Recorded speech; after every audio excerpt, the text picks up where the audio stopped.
कि बेटा क्या हो जाए, नेक बन जाए, साले बन जाए, तो ये हमारी सबसे बड़ी क्या है, बेवकूफ़ी है।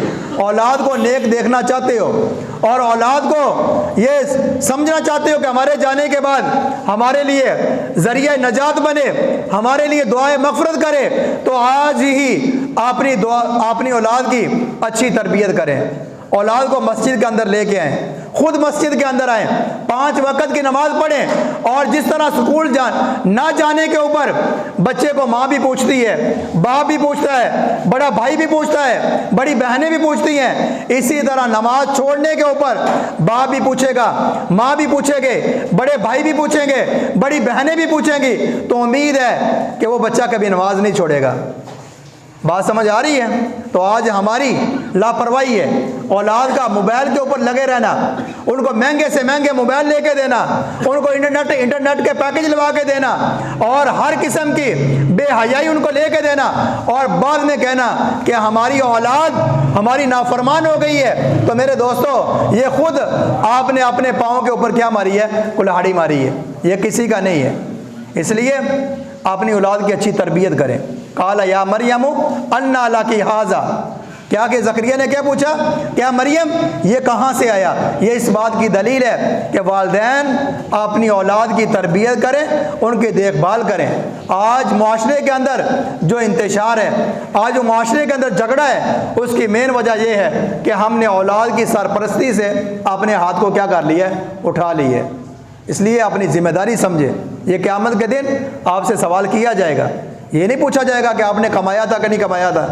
आज स्कूल के अंदर जाके, मसाजिद के अंदर आके आपकी औलाद उस्ताद के साथ बदतमीज़ी करती है और आप उसको पूछते नहीं हैं। और उल्टा जाके हम देखा है हमने कि वालिदैन जाके उस्ताद को डांटते हैं कि आपने हमारे बच्चे को मार दिया है। क्या आपने खुलाफाए राशिदीन का मलफूज वो मकूला नहीं सुना? हज़रत अली रज़ी अल्लाह फरमाते हैं कि जिस इंसान ने मुझे एक लफ्ज़ बढ़ा दिया, एक लफ्ज़ सिखा दिया, वो मेरा उस्ताद है, मैं उसका ग़ुलाम हूँ। वो चाहे मुझे बेच दे, चाहे मुझे अपनी नौकरी के ऊपर रख ले, मेरे सामने नहीं है। आज वही उस्ताद अगर थप्पड़ मारता है और बाप जाकर, माँ जाकर उस्ताद की इंसल्ट करती, बेइज्जती करती है, तो बताएं कि वो उस लड़के ने बड़े होके क्या उसने करना है? उसने क्या इल्म हासिल करना है? जिस उस्ताद पढ़ने वाले का आपने दिल दुखा दिया। खलीफा हारून रशीद अपने बेटे को पढ़ने के लिए आलिम के पास भेजा। जब बेटे को मिलने के लिए आए तो देखा कि बेटा जो है एक हाथ के साथ लोटा पकड़ा हुआ है और अपने उस्ताद को क्या करवा रहा है, वुजू करवा रहा है। तो आपने बेटे को थप्पड़ मारा कि बेटा इतना अदब नहीं आया कि एक हाथ के जरिए पानी डाल और दूसरे हाथ के जरिए आपने उस्ताद के हाथों को क्या कर, मसल। तो ये होता है अदब। जब इस तरह का अदब पैदा होगा, इस तरह के वालिदैन होंगे, इस तरह की माएँ घर के अंदर होंगी, तो फिर नेक औलाद पैदा होगी।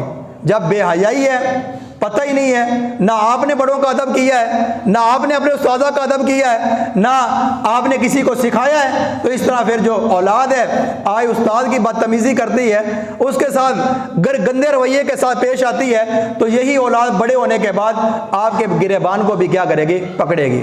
इसलिए औलाद के अपने को अपनी साए के नीचे रखें, उसकी अच्छी परवरिश करें, उसकी अच्छी तालीम और तरबियत का इंतज़ाम करें। तो दुआ है कि अल्लाह ताला ये चंद टूटी फूटी बातें हैं, अल्लाह मुझे भी इन बातों के ऊपर अमल करने की तौफीक अता फ़रमाए और आप हज़रात को भी अमल करने की तौफीक अता फ़रमाए।